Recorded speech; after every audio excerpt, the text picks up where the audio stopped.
Welcome to विज्ञान तक। Friends, यह क्लास 12th के बायोलॉजी का फुल कोर्स चल रहा है। अध्याय नंबर है 8 और अध्याय का नाम है मानव स्वास्थ्य और रोग। फ्रेंड्स, मैंने लेसन 1 से लेकर लेसन 7 तक का ऑब्जेक्टिव कंप्लीट करा दिया है। साथ ही लेसन 1 का पहला पार्ट बना दिया है, जिसमें मैंने चैप्टर 8 का समरी यानी सारांश, जो इम्पोर्टेंट पॉइंट्स है उसको, तथा 20 ऑब्जेक्टिव को करा दिया है। इस वीडियो में हम लोग क्लास 12th के जो अध्याय 8 का पार्ट 2 देखेंगे, जिसमें मैं आपको और जो बचा हुआ ऑब्जेक्टिव था उसे कराने वाला हूं। अगर आपने ये सब पिछला वीडियो नहीं देखा है तो आपको ऊपर यहाँ आई बटन पे या फिर नीचे डिस्क्रिप्शन में लिंक मिल जाएगा, वहां से जाकर के आप उन सभी वीडियोज को देख सकते हैं ताकि आपकी तैयारी बेहतर हो सके। तो चलिए शुरू करते हैं इस वीडियो को। 21 नंबर देखते हैं। मनुष्य में दाद रोग निम्न में से किसके द्वारा होता है? तो जो दाद रोग होता है वो किसके द्वारा होता है, ये आपको बताना है।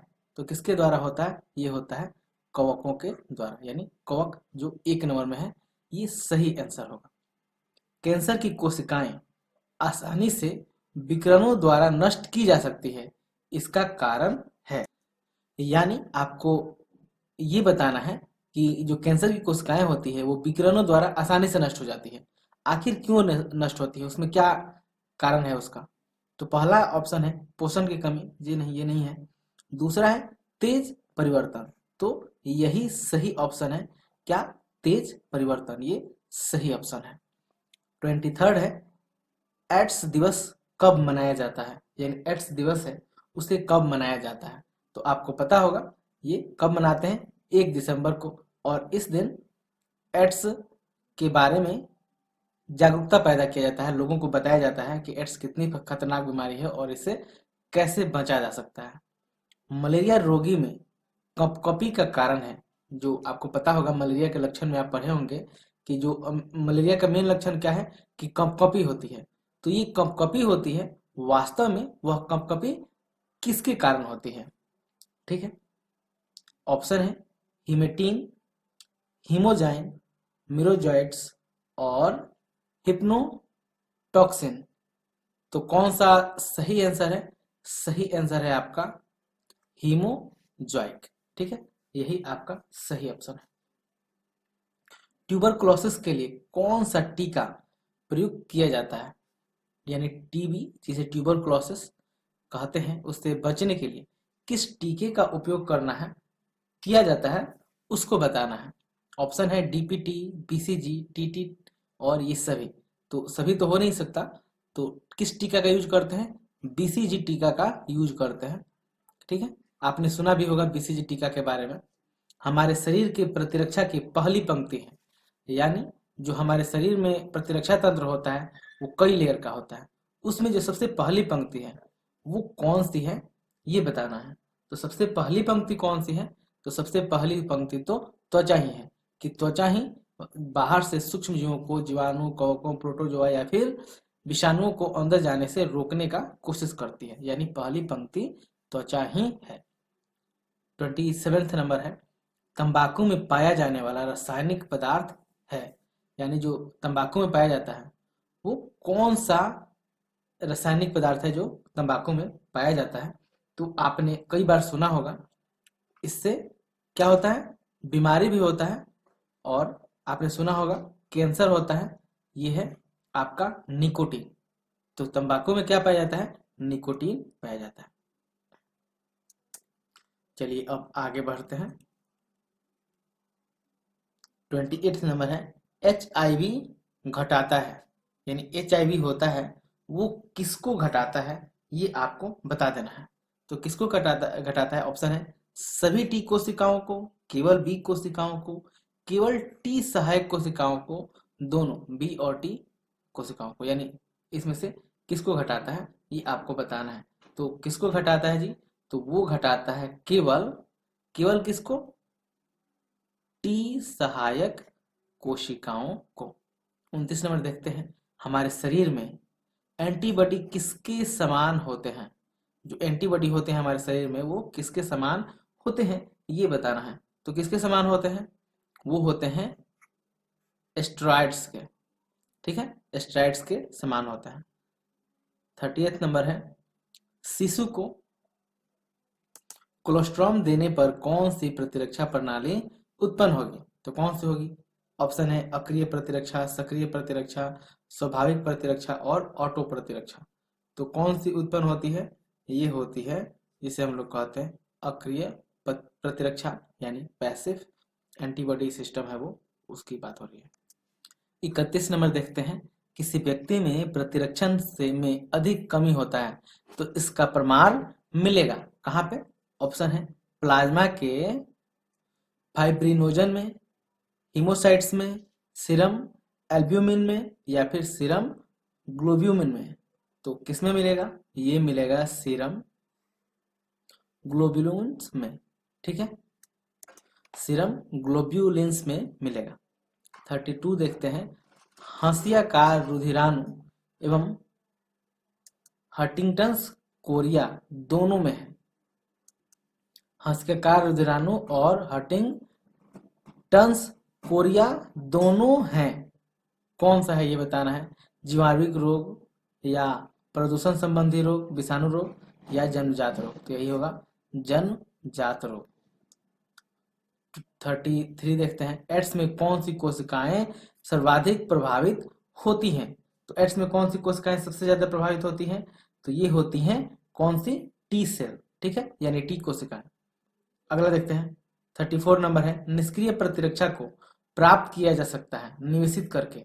यानी आपको अगर निष्क्रिय प्रतिरक्षा प्राप्त करना है तो आप कैसे उसको प्राप्त कर सकते हैं, यानी किसका उसमें निवेश कीजिएगा तो प्राप्त होगा। तो आपको पता होगा किसको निवेश करते हैं? एंटीबॉडीज को, ठीक है, एंटीबॉडीज को निवेश करेंगे तो हो जाएगा।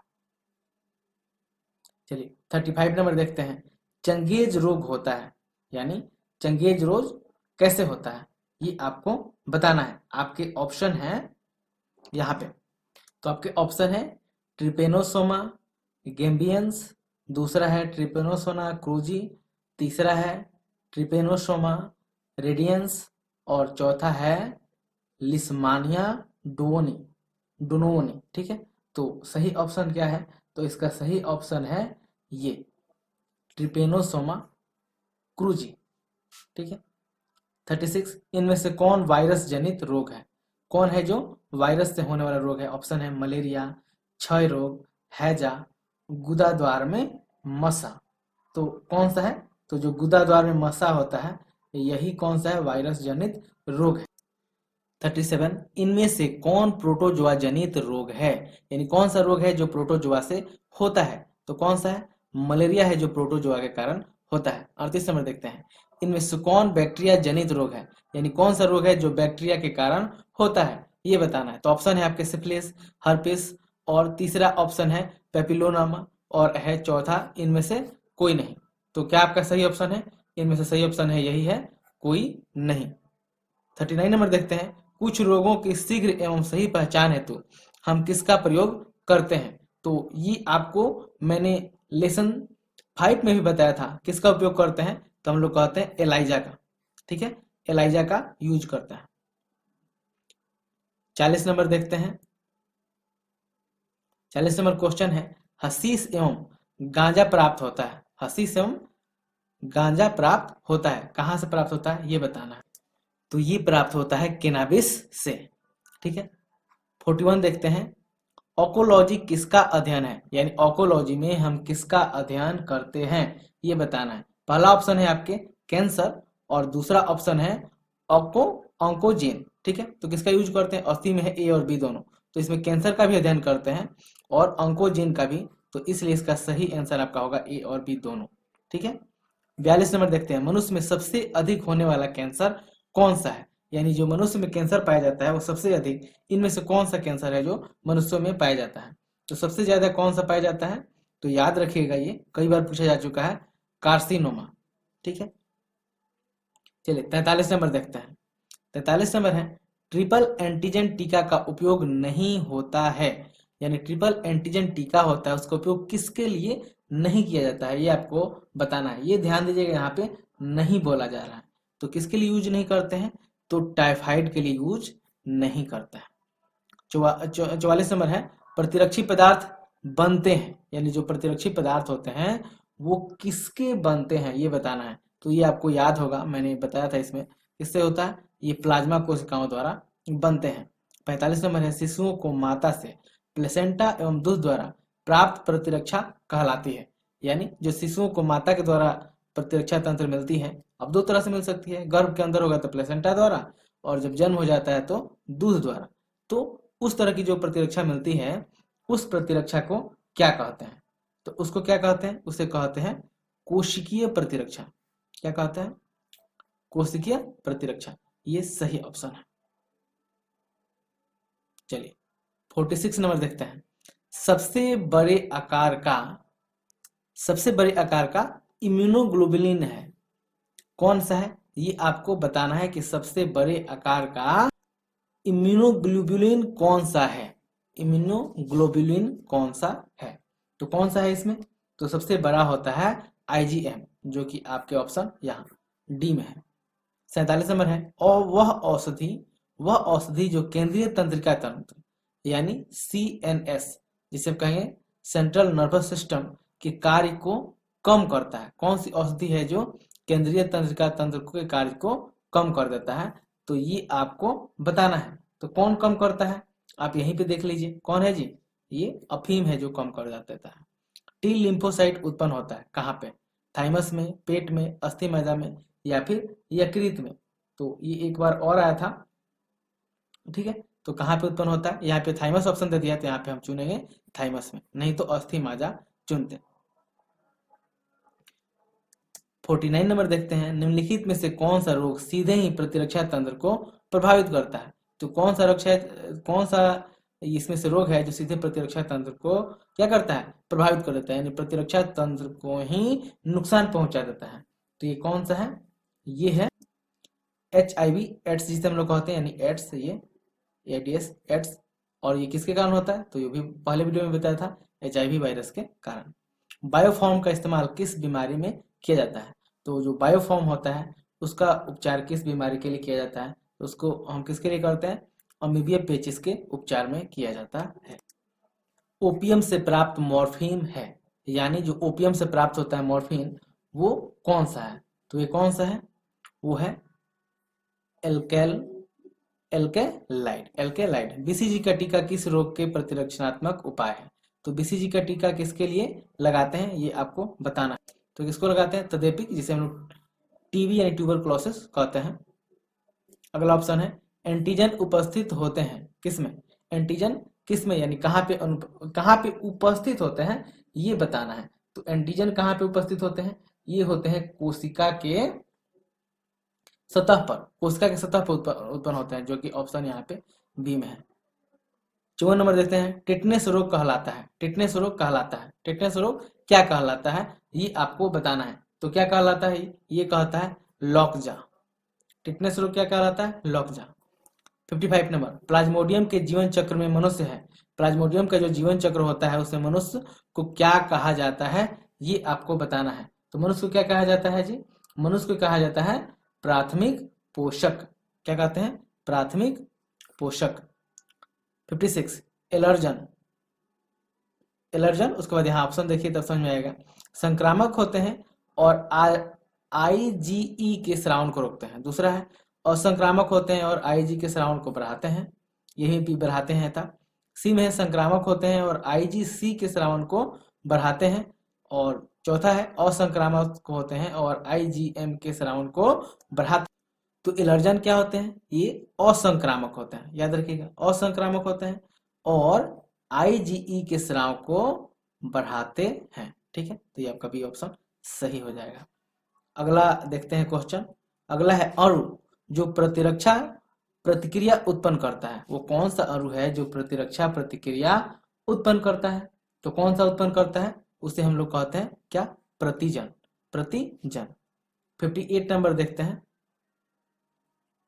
58 नंबर है कि टीकाकरण एक व्यक्ति को रोग से बचाता है, क्योंकि टीकाकरण जब होता है किसी व्यक्ति में, जनरली बच्चों में किया जाता है, तो टीकाकरण कैसे लोगों को रोग से बचा लेता है ये आपको बताना है। तो इसका ऑप्शन देखते हैं हम लोग कि क्यों बचाता है। पहला ऑप्शन है पाचन को अच्छा करने में सहायक होता है, दूसरा है आरबीसी की संख्या को बढ़ाता है, तीसरा है प्रतिरक्षी पदार्थ उत्पन्न करता है, और चौथा है शरीर के ऊष्मा तंत्र को सही रखता है।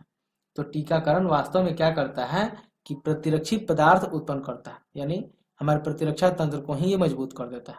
ठीक है, ये सी नंबर ऑप्शन सही है।